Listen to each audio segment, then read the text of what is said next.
हाय. हे जे तुम्ही मागे माझ्या मागे बघतायत ना, हे जनावरांसाठी गोटा बनवलेला आहे. आता इथं अजून पूर्ण काम झालेलं नाहीये. शेड काम चालू आहे. कामासाठी आपलं मटेरियल पडलेलं आहे येऊन. म्हणजे आज कोबा वगैरे सगळं होईल. आणि हे पूर्ण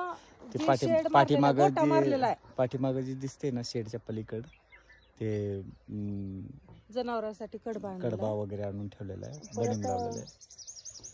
ही पूर्ण जो कोटा दिसतो हा 10 म्हशीसाठी बनवलेला आहे.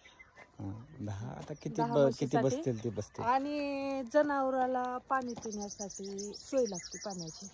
त्याच्यासाठी नवीन बोर मारलेला आहे. बघा इथंच बोर आहे. या ठिकाणी बोर दिसत असेल बोरिंग आहे. हे बघा इथं.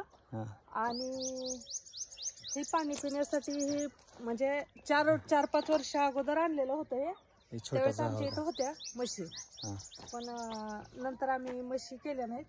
4-5 वर्ष आमच्यात नव्हत्या. परत आता आमच्या डोक्यात विचार आला की बाबा करावं म्हशी. आमचं घर पण इथं जवळच आहे. घर आणि कोटा. ते जे पलीकडचं शेड दिसते ना, ते माझं घर आहे, ते साईडचं. आणि हे गोटा हा गोटा आहे. हा गोटा खूप मोठा बनवलेला आहे. बघूया आता ते मिस्त्री काय करतात काय नाही, कारण त्यांच्या म्हणण्यानुसारच आपल्याला चालावं लागणार आहे. कारण आता ह्याच्यावरती मुरुम टाकलेला, खाली खडक आहे. खडक टाकून ह्याची आता दबाई करणार आहेत. म्हणजे जरी बोरला जरी पाणी कमी झालं किंवा आपल्याला जनावरांसाठी आता 1-2 असल्यावर माणूस सोडबांध करते किंवा काहीतरी कुटाणा होतो, पण 10 म्हशींना न्यायचं कुठं. त्याच्यासाठी मग आम्ही काय केलं, विहिरीचं पण काम करून घेतले. आणि विहिरीचं जे मटेरियल असतं निघालेलं, म्हणजे खडपा वगैरे काय, ते सगळ्याच म्हणजे आम्ही रिकामा केला तिथलं रान. म्हणजे आम्ही शेड पशी काय टाकून घेतलं. आणि प्लस म्हणजे आमच्याकडे घरी पण कोंबड्या आहेत. त्याच्यामुळे आता आम्हाला कोंबड्याला पण जाळी मारायची. इथलं काम झालं की परत आम्ही जाळी मारून घेणार आहोत. आणि जी म्हणजे आम्ही बाहेरून असं काय मागवलेलं नाही. म्हणजे मुरुम पण आमचा शेतातलाच आहे.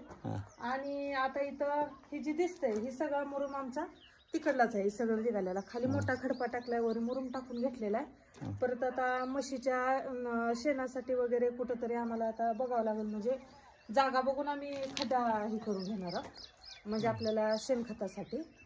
आणि 4 ते 8 दिवसामध्ये क्लिअर होऊन जाईल सगळं काम. 4-8 दिवसानंतर आम्ही तुम्हाला हे बनलेला गोठा आम्ही तुम्हाला दाखवू. ही या साईडला जी शेड दिसते बाजूला, ही राहण्यासाठी आणि जनावरांच्या खाद्यासाठी हे बनवलेलं आहे. दरवाजा लावून घे.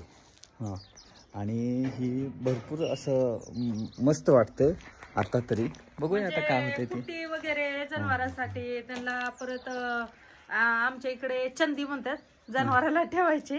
तुमच्याकडे काय म्हणते ते आम्हाला सांगा कमेंट मध्ये. आणि हे जे 2 दिसत आहेत ना, हे मुरगास बनवलेला आहे. ते दोन्ही मुरगासच आहे. मुरगासच्या पिशव्या आणून बनवलेला आहे. मुरगास बनवलेला आहे त्या ठिकाणी. एवढं म्हणजे कडबा घेतला एवढा.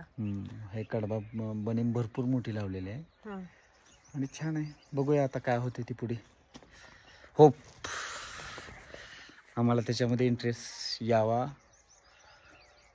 त्याच्यातून चांगलं इन्कम राहावं हीच इच्छा आहे. बघू काय होते ती. थँक्यू. गोठा बनवल्यानंतर आम्ही तुम्हाला खरंच दाखवू कोण्या पद्धतीनं आम्ही. आता आम्हाला कसं वाटलं ते नक्की कमेंट मध्ये सांगा. तोपर्यंत बाय बाय.